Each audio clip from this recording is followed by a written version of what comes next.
श्रीमद् भगवद गीता अध्याय 9 श्लोक संख्या 5। न चामति स्थानि भूतानि पश्य मे योग महेश्वरम व्रत ब्रह्म च भूतस्थो मम आत्मा भूत भावनः। भगवान कहते हैं, तथापि मेरे द्वारा उत्पन्न सारी वस्तुएं मुझ में स्थित नहीं रहती। जरा मेरे योग ऐश्वर्य को देखो।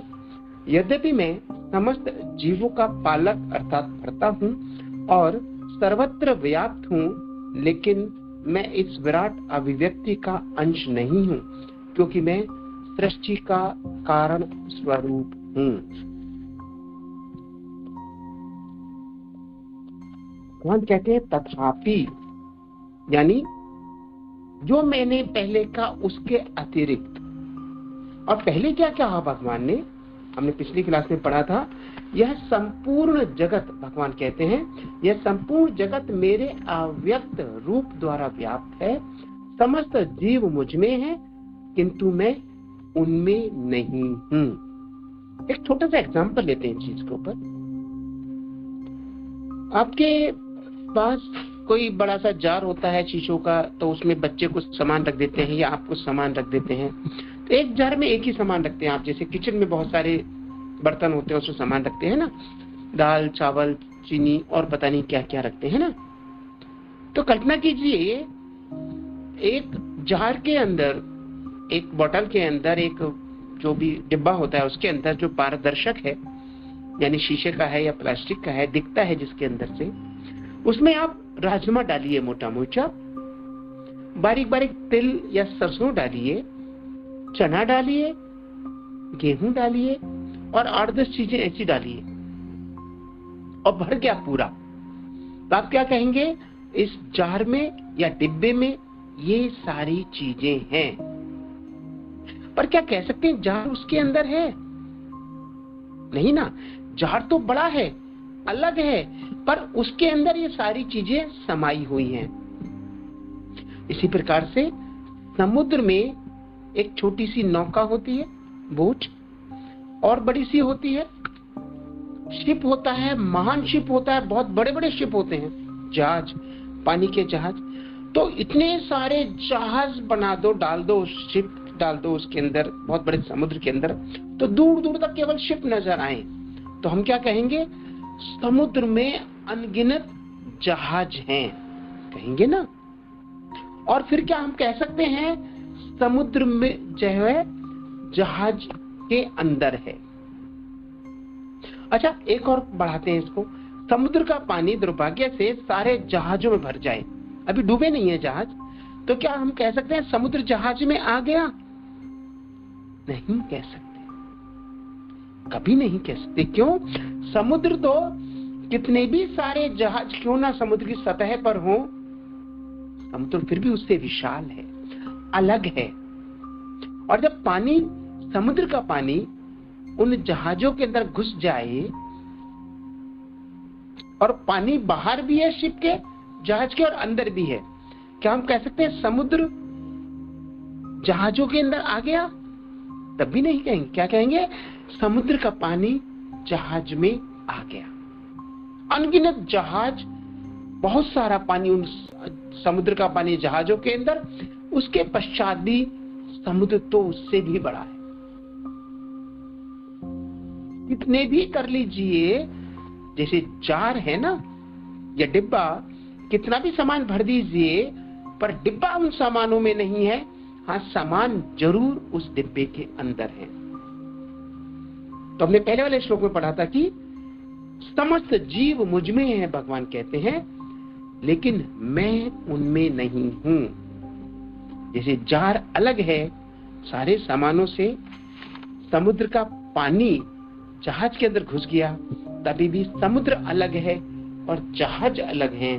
उसी प्रकार से सारे जीव भगवान के बनाए हुए हैं, भगवान के अंदर हैं, भगवान के विराट रूप के अंतर्गत अपना अस्तित्व बनाकर रखते हैं, परंतु भगवान तो उनमें है। भगवान में तो वो सब हैं, पर भगवान उनमें नहीं, अर्थात भगवान उनसे अलग भी हैं। परमात्मा रूप में उसके अंदर है भगवान, हर जीव के अंदर है, हर व्यक्त अव्यक्त चीजों के कारण स्वरूप हैं, जो हम आज के श्लोक में देख रहे हैं।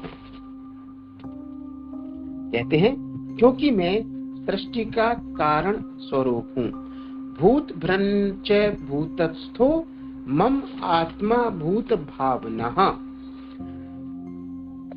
भूत भावना मीन्स, भूत कहते हैं सारे जीवों का, समस्त अभिव्यक्तियों का स्रोत मैं ही हूं, कारण स्वरूप मैं ही हूं। तो सारी वस्तुएं भगवान आज के श्लोक में कहते हैं मुझ में स्थित हैं। हम देख सकते हैं ना, सारी वस्तुएं उनमें स्थित हैं, लेकिन मैं उनमें स्थित नहीं हूं। होते हुए भी स्थित का मतलब क्या है? यहां पर मैं उनमें स्थित हूं, परंतु मैं उनमें लिमिटेड नहीं हूं। ये नहीं है कि बस वहीं तक मेरी सीमा है। मेरी सीमा तो असीम है।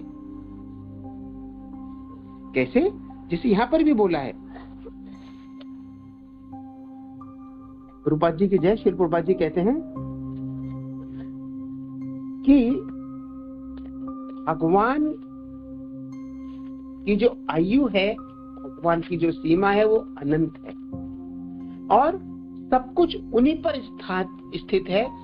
सर्वभूतानि मत स्थानी सर्वभूतानि, सभी के कारण भगवान है। ब्रह्म संहिता का 5वें अध्याय का पहला श्लोक। ईश्वरः परमः कृष्ण सच्चिदानंद विग्रहः अनादिर आदिर गोविंदः सर्व कारण कारणम। कृष्णा, जो कि गोविंद के नाम से जाने जाते हैं, वो सर्वश्रेष्ठ भगवान है, सर्वेश्वर। यहाँ पर सर्वेश्वर शब्द आया है ना, योग महेश्वरम, महेश्वर सभी के ईश्वर।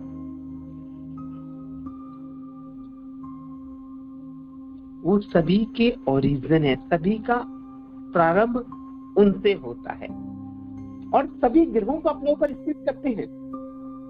हमने बचपन में एक पुस्तक होती थी, उसमें मैप्स होते थे, जो मेरी आयु के उन्होंने भी देखी होंगी और आजकल के बच्चों के पास संभवतः होती नहीं होती, मुझे नहीं पता। एटलस उसका नाम होता था, एटलस।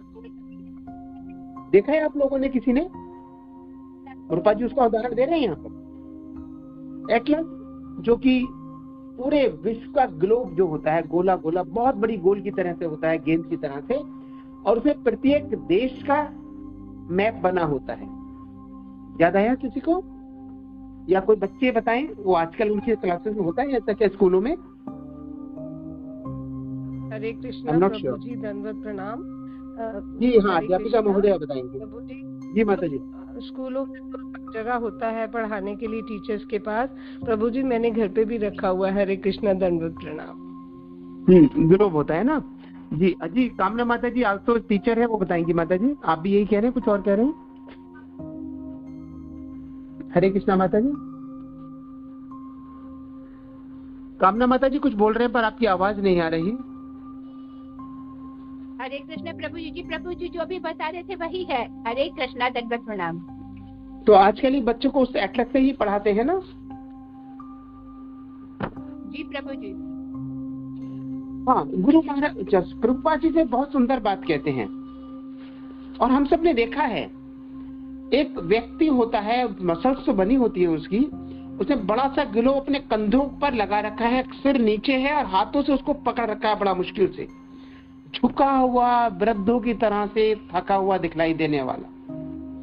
तो ये पाश्चात्य सभ्यता की पढ़ाइयों में ये बताया जाता है कि रोम एक कंट्री है ना, एक रोमन गॉड्स हैं या देवता हैं, वो उनका चित्र बनाया है वो, कि ये दिखलाते हुए कि रोम के मान्यता है उनके देवता ने धरती को अपने कंधों पर उठा रखा है, और इतनी भारी धरती है कि उन देवता के कंधे झुक गए और गर्दन झुक गई, सिर नीचे हो गया, हाथों से बड़ा कठिनाइयों से उन्होंने पकड़ रखा है।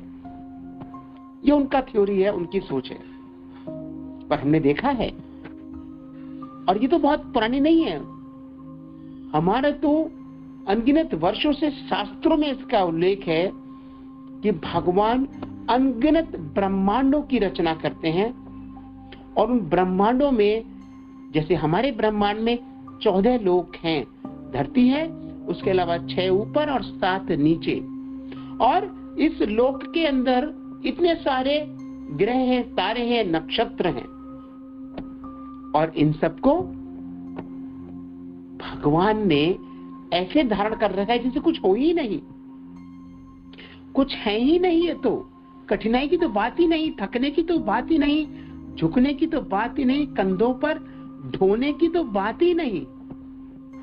अचानक मुझे याद आता है, भगवान ने अपना थोड़ा सा मुंह खोला और मुंह खोलकर माता को दिखाया।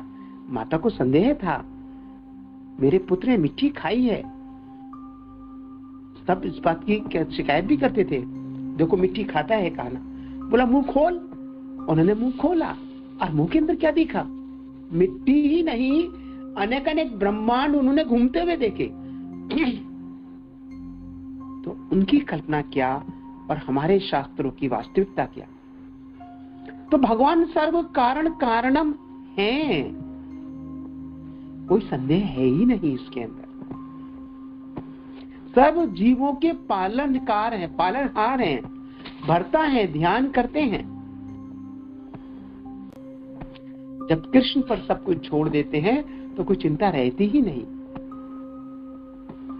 अरे जब वो सबका पेट भरते हैं तो मेरा क्यों नहीं भरेंगे?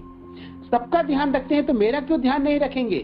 परंतु मुझे जो शक्ति दी है, मुझे जो शरीर दिया है, मेरा जो कर्तव्य बताए हैं, मैंने उनका पालन करना है। अपने मूलभूत आवश्यकताओं की पूर्ति करने के लिए जो मुझे कार्य करने का दायित्व दिया गया है, वो तो मैंने करना है। पर है सब कुछ भगवान का। भगवान ने कहा है सब मेरे अंदर है और मैं सबका कारण स्वरूप हूं, मेरे द्वारा ही सभी कुछ बनता है। सारे लोग अंतरिक्ष में तैर रहे हैं, और अंतरिक्ष कैसे? सब भगवान की महिमा से, भगवान के कारण ही चल रहा है। और इनकी आपस की स्थिति ऐसी तय है कि कोई भी ग्रह इधर से उधर नहीं होता, कोई भी लोग इधर से उधर नहीं होता। जो भूकंप आते हैं, ये ऐसा नहीं कि धरती हिल गई इसलिए भूकंप आ गए। धरती नहीं हिलती है, धरती अपनी धुरी पर चक्कर लगाती है तो 24 घंटे में हमारे दिन और रात हो जाते हैं। सूरज नहीं रहता है, धरती चक्कर लगाती है। और ना केवल ये, घूमते घूमते जैसे लट्टू घूमता है ना, आपने कभी लट्टू घुमाया तो डेफिनेटली होगा, या बच्चों जो बच्चे हैं यहाँ पर आज की क्लास में उन्होंने घुमाया होगा, या आपने देखा होगा जब लट्टू घुमाते हैं तो एक जगह खड़ा नहीं रहता, वो घूमता है अपनी चारों ओर, उसके अतिरिक्त जगह भी बदलता रहता है ना। तो हमारी पृथ्वी भी और अन्य ग्रह भी अपने चारों ओर घूमते हैं, गोलाई में चक्कर लगाना, 24 घंटे में एक दिन पूरा हो जाता है। और इसी प्रकार से अब हम ग्लोब की तरह से बात करें तो वो सूरज के चारों ओर चक्कर लगाते हैं, उसमें 365 दिन के लगभग लग जाते हैं। और इस चक्कर लगाने में उनके सारे सीजन्स यानी कि मौसम बदलते रहते हैं। तो अपने चारों ओर घूमने में भी और सूरज के चारों ओर चक्कर लगाने में भी धरती अपने स्थान पर अडिग रहती है। इन द सेंस जो उसकी कक्षा बोलते हैं उसको, जो उसकी कक्षा होती है। और अंग्रेजी में क्या कहते हैं दोनों टीचर से कोई बताएं? कक्षा को पाथ नहीं, गैलेक्सी नहीं, क्या कहते हैं माता जी इसको? सॉरी, जो अपने एक्सेस पे रहती है। हाँ, एक्सेस क्या, थैंक यू माता जी। यस, एक्सेस और पाथ में घूमता रहता है, उसे परिवर्तित नहीं होता, और तभी तो हम सब टिके हुए हैं। और जो भूकंप आते हैं ये धरती नहीं हिलती। भूकंप आते हैं जो धरती की डिफरेंट लेयर्स है ना, परत है, उन परतों में हवा के निकलने से, आने जाने से, कुछ होने से ऐसा होता है।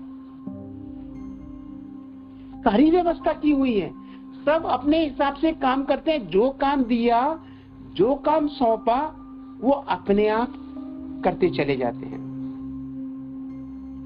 भगवान कहते हैं ये सब मेरे द्वारा बनाए गए हैं, परंतु फिर भी मैं इनसे अलग हूं। जैसे समुद्र, बता रहा था मैं, शिप से, जहाजों से अलग होता है। भगवान आश्चर्यजनक लीलाएं करते हैं ना। आश्चर्य होता है सब कैसे काम करते होंगे।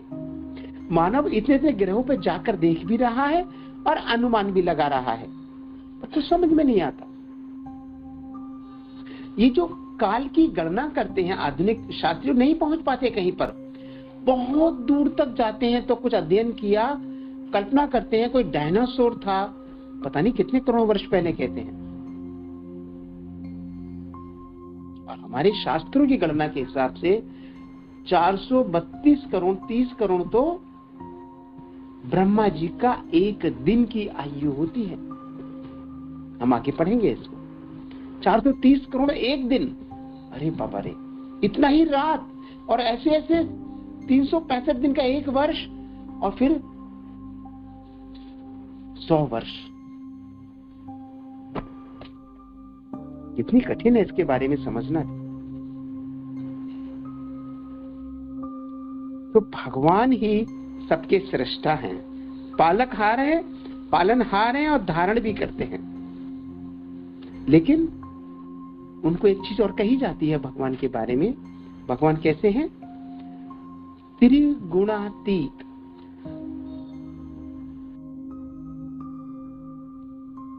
त्रिगुणातीत मीन्स जो 3 गुण हैं प्रकृति के, तमोगुण, रजोगुण और सतोगुण, इनसे दूर हैं। अतीत का मतलब यहाँ पर है दूर रहना।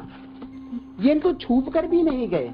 जैसे पानी में हाथ डालो और हाथ गीले ना हो, अरे कहाँ संभव है? ये नहीं संभव है ना।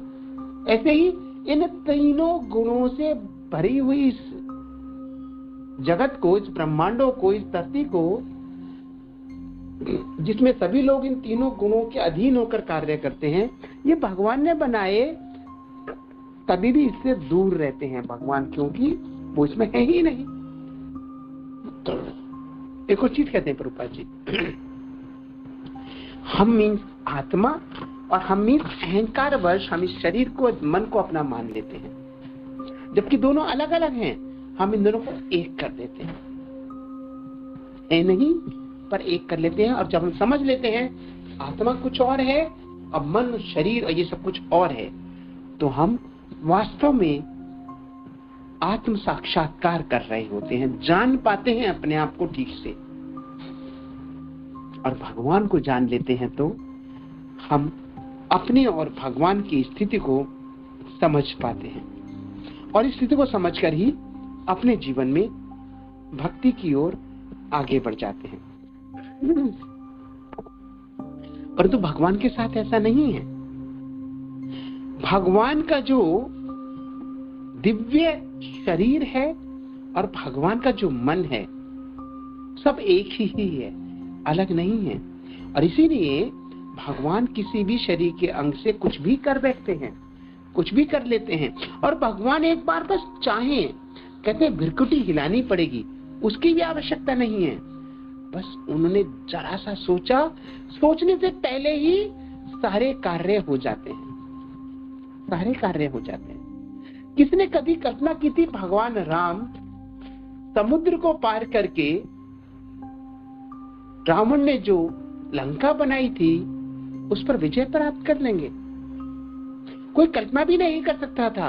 अभेद्य किला बनाया था रावण ने, जैसे कि हिरण्यकशिपु ने अभेद्य वरदान प्राप्त किया था।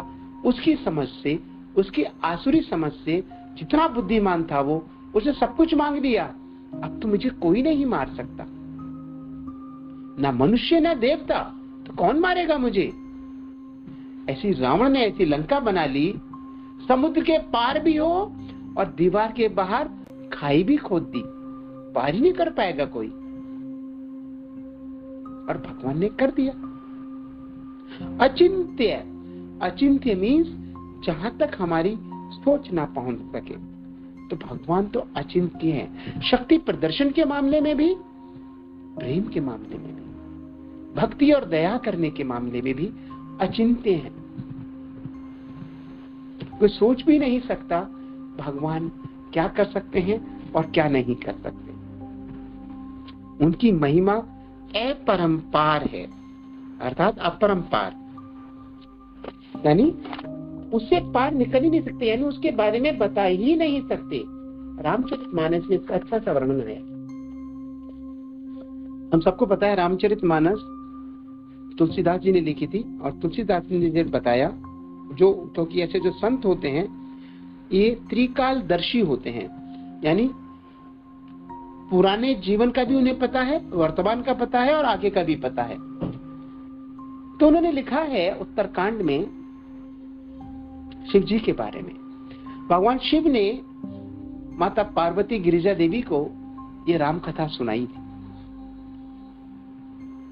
और क्या कहते हैं भगवान शिव, गिरिजा सुनहु बिसद ये कथा, मैं सब कही मोरी मति जथा। रामचरित सतकोटि अपारा, श्रुति शारदा न बरने पारा। ना बरने पारा, ऐसी कथा है भगवान की, मैं वर्णन नहीं कर सकता। जितनी मेरी बुद्धि थी, जैसी मेरी बुद्धि थी, वैसा उतना ही मैं तुम्हें कह पाया हूं। और कहते हैं रामचरित सतकोटि अपारा। सतकोटि मांस 100 करोड़ जितनी महिमा है उनकी, और साथ में अपारा शब्द भी कह रहे हैं। क्या आवश्यकता थी? कहते 100 करोड़ उनकी गुण हैं, मैं तो नहीं बता पाया तुम्हें 100 करोड़ के 100 करोड़, परंतु कह रहे हैं 100 करोड़ और उससे भी अधिक अपार है, असीम है, अनंत है।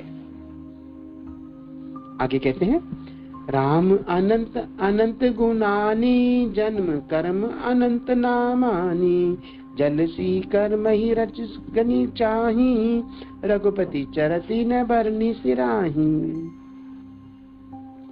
भगवान अनंत हैं, उनके गुण अनंत हैं, जन्म कर्म और नाम भी अनंत हैं। जल की बूंदें और पृथ्वी के रजकण चाहे गिने भी जा सकते हो, परंतु श्री रघुनाथ जी के चरित्र वर्णन करने से नहीं चुकते, यानी कभी समाप्त नहीं किया जा सकता। आप गिन जाओ जितनी पानी की बूंदे, समुद्र की बात की थी मैंने, जितनी बूंदे उनको गिन लो, एक एक करके बूंद निकालते रहो, गिन लो सारी बूंदों को। जितनी धरती में मिट्टी है, रज कण, मिट्टी के धूल धूल के जो कण होते हैं बारीक बारीक, आप गिन लो या छोड़ लो, इसके अंदर तारे गिन लो, शरीर के बाल गिन लो, हो सकता है संभव। परंतु भगवान के गुण कितने हैं उसका बखान करना असंभव है। तभी तो कह रहे हैं 100 करोड़ और उससे भी अधिक हैं। कछुक राम गुण कहूं बखानी, अब का कहूं सो कहूं भवानी। और मैंने राम जी के गुण जितने हो कह सकता था मैं, जैसी मेरी मति बुद्धि थी उतना तो मैंने कह दिया, अब मैं क्या कहूं? क्या तुमने सुने ध्यान से? तो माता क्या कहती है, धन्य धन्य में धन्य पुरारी, सुने हूँ राम गुण भव भयहारी।